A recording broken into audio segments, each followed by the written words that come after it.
Soc Joan Maria Morros Quadres, degà del Col·legi de Periodistes de Catalunya i cap d'informatius de RAC1, i he vingut a fer una xerrada sobre el periodisme del 2025, reptes de futur. Quin seria el seu titular per resumir el futur del periodisme? Jo et diria que el periodisme, és a dir, potser perquè prefereixo sempre veure les coses en positiu. Ara no fa gaire vam fer un congrés on el nostre lema era que eren més necessaris que mai. Jo crec que realment el periodisme és més necessari que mai. Si aquest és el titular, aquest és el titular que et deixo. Quan parlem de reptes del periodisme al 2025, de què parlem realment? El principal repte que tenim és fer veure a la nostra audiència que la feina que fem els periodistes és una feina que està ben feta, que està realitzada en base al codi ètic que tenim. Això va contraposat a les mentides, que és com ens agrada, com les volem definir al col·legi, a les fake news, perquè no els hi podem donar categoria de notícies per molt que després posem que siguin falses. És a dir, s'ha de lluitar contra la difusió que ha tingut a través de les xarxes socials i també dels telèfons mòbils, del gran ús que es fa això a tot el món. Aquest és un dels principals reptes que tenim al periodisme en aquest 2025, que és que la gent diferenciï clarament a on s'ha d'anar a informar, a on té bona informació, que és la que fan els periodistes i és la que difonen els mitjans de comunicació, i a on, si vol, es pot anar a entretenir, però sense que això li serveixi per ser la seva base informativa. Quina cabuda té la intel·ligència artificial en el periodisme actual? La intel·ligència artificial, com tots els invents que hi ha hagut al llarg de la història del periodisme, l'hem de fer servir a favor nostre. És a dir, quan va aparèixer internet, el que vam haver de fer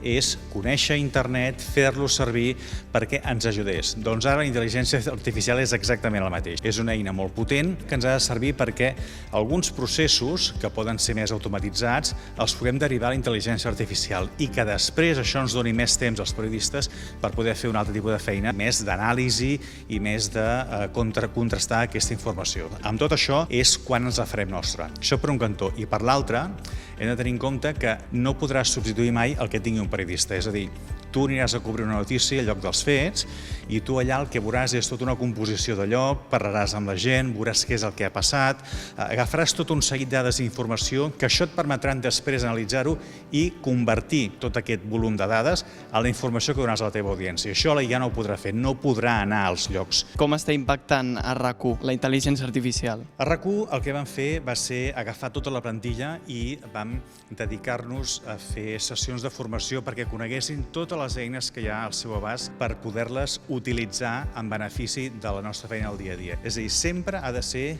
una ajuda que tinguis tu amb la feina que estàs fent, que és el que t'explicava abans. I sempre ha de ser a petició del periodista i a partir d'aquí l'ús és lliure del que necessitis per millorar, sobretot bàsicament en el tema tècnic, a les xarxes, en la nostra difusió de notícies a través de les xarxes o també de qualsevol vídeo promocional de RAC1, però, insisteixo, abans que hi hagi l'emissió final de cara a l'audiència, sempre hi ha la supervisió de com a mínim una persona que és la que valida que allò, diguem-ne, que té l'estàndard per poder arribar a la nostra audiència. Com creus que serà el futur del periodisme? Quina evolució tindrà? Crec que acabarà sent positiva, que acabarà sent bona, perquè l'audiència, la societat ens exigirà, els governs també i nosaltres mateixos també, que hi hagi bona informació. És a dir, que la gent no se la pot enganyar per aconseguir determinats objectius. No, li has de donar la informació veraç, la informació que ha estat contrastada i la resta que sigui una altra història, que tu li pots dir que sigui entretenir o el que sigui. Però crec que cada vegada serà més necessari i que, per tant,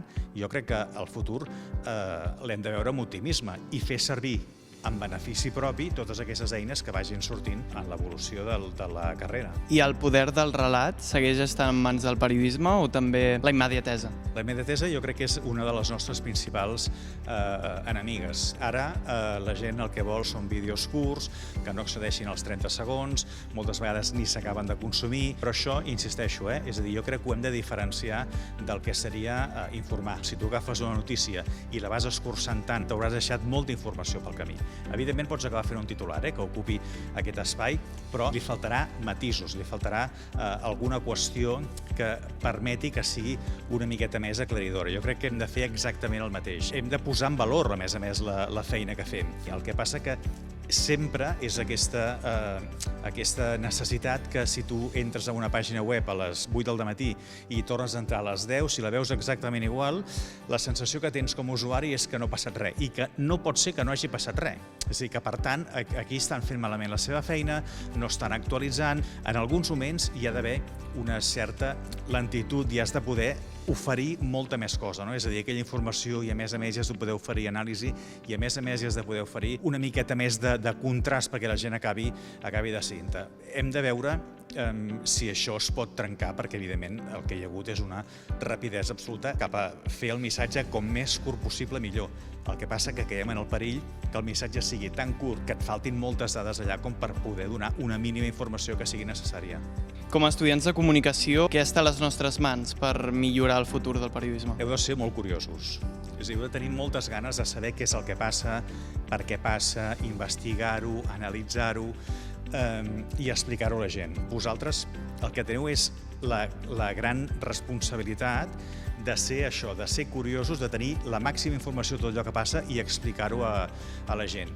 I aquesta rapidesa, com que vosaltres també heu crescut en aquesta etapa, és a dir, ja sabeu on heu d'anar a buscar la informació, on no heu d'anar a buscar la informació, sinó que aneu a buscar una altra cosa, i això és el que se'ls ha d'explicar a la gent. És a dir, el que els expliqui el Joan és una informació que ha estat contrastada, que ha estat preparada, que ha estat editada i que té tots els ingredients perquè jo, que sóc el teu espectador, pensi el que ell em diu és la veritat, per tant me'l puc creure.